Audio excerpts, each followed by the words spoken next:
আসসালামু আলাইকুম সুপ্রিয় সুধী, আপনারা কেমন আছেন? যারা সামনে আছেন, আমরা আজকে কোথায় এসেছি আপনারা জানেন?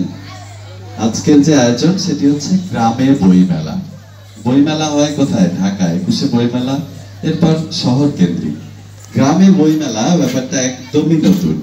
আপনারা জানেন আমরা গত কয়েক বছর নাটোর শহরে করেছি পথের ধারে বইমেলা, পথ বইমেলা।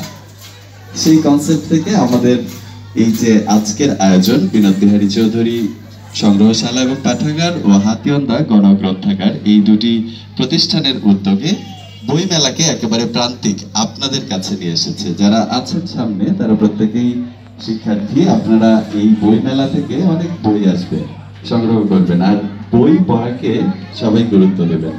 বই থেকেই আপনি আলোকিত মানুষ হবেন, আগামীর উজ্জ্বল মানুষ হবেন। তো বইয়ের যে গুরুত্ব সেটি আপনারা সবাই জানেন, আমি ওইদিকে না যাই। আগামী